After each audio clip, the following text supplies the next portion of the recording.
whenever anyone talking to you or listening to your speeches or following you, or me, for example, also feels that life is really simple, and it's beautiful, and it's full of love everywhere. We are love. Things around us exude love. Things around us have life.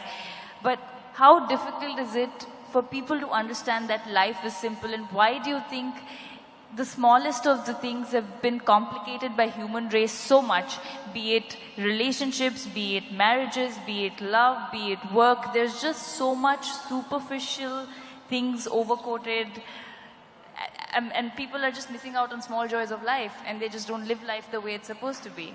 What is it that you would say would be step one for everyone to start at least looking into that direction of feeling that life is beautiful? Life is neither beautiful nor ugly, nor is it love nor hate. It is just that you can be beautiful within yourself, or you can be ugly. You can be loving, or you cannot be loving. Everywhere love is exuding, no, this will take you to a la-la land. No, I mean, it's nice.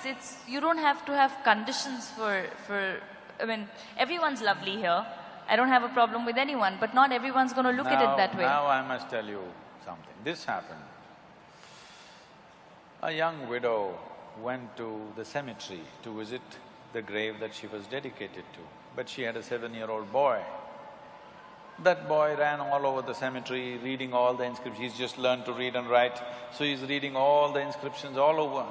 Then he came back to his mother after 20–30 minutes and said, "Mama, where do they bury all the horrible people?"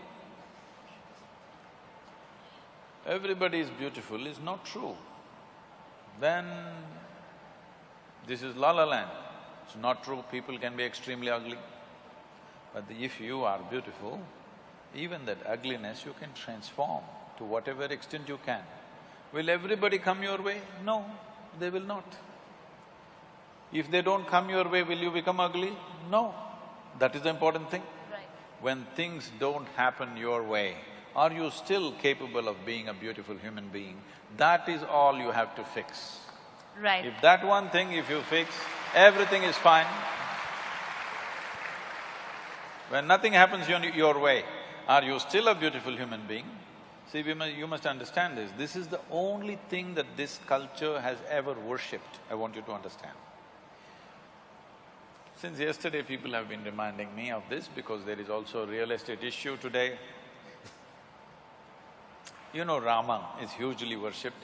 Even today, he is having property problems. Yeah. He had continuous problems. Young prince, grew up well-educated for those days, very balanced, nice young man, gets married to a young, beautiful princess. For some political reason, he has to leave his kingdom and go to the forest. I know in the movies, in the Rama Rao movies and also Ramanand Sagar's television serial, Rama and Sita are in the forest and all romance and all this. That's not how it works in the jungle. I've lived in the jungle by myself alone for weeks on end. When I used to come back after 2–3 weeks in the jungle, even my parents wouldn't recognize me, they would look at me, what has happened to this guy? Because insect bites all over and your face is swollen and it's a different thing. Living in the jungle is not fun. Yeah. It is fun if you enjoy it, I did, but it's not easy on your system. So this young princess, she's not Adivasi or something, she's a princess. Taking her and living in the jungle is not some romantic story. It's a hard thing. The idea of sending him to the jungle is so that he must suffer, isn't it? Right. As if that was not enough, the Sri Lankan people came and kidnapped her. From where? From Uttar Pradesh, huh? Not here. From Uttar Pradesh, they steal his wife and go away. He is a king, he could have found some local solution for himself, but his wife means so much to him, he follows all the way, walking all the way down, no airplane to fly, walked all the way, the kidnapper had a plane. all right? But he had no airplane, he walked all the way, fought a battle, and then burned down a beautiful city, somehow took his wife back and went home. She became pregnant. For a king, his wife becoming pregnant is very important because he has an empire, he needs a son, all these things are there. But at that time again some political issue happens, then he has to send his wife away to the jungle. No sonogram. He does not know whether she is bearing boys or girls or what. Two boys come, he does not know. Then he fights a battle with those two boys without knowing they are his sons. For most human beings in their life, if anything truly horrible has to happen, knowingly or unknowingly they kill their own children. That is the worst thing that can happen to them, isn't it? He almost did it, not knowing. He almost killed both his boys. And then his dear wife, obviously she's dear to him, otherwise he wouldn't have followed all the way down. His dear wife dies in the jungle and he never sees her in his life. This is not a success story, isn't it?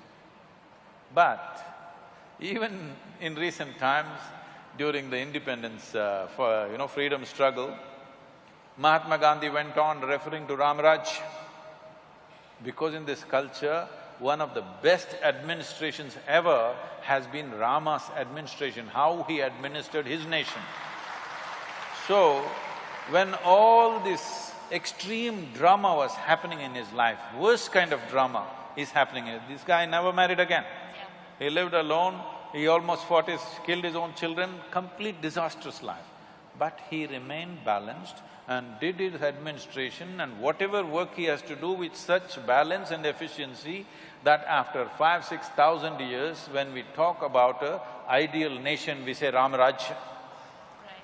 So, the essential thing is this, whatever the drama, however bad it is, every deal is bad. What happened in his life, if one of those things happened to most people, they'll crack up. Yeah. One of those things, serial disaster. But he is doing everything to the best of his ability that he can do in the given moment and fulfilling his duties, whatever he has to do. So it is that freedom that he has from his drama that's happening around him, absolutely free. This is mukti. As he is alive, is Jivan Mukti, as he is alive, he is free. It is that freedom that we are bowing down to, not his being a king or a god or whatever, because the man remained free of the extreme drama that was continuously happening around him.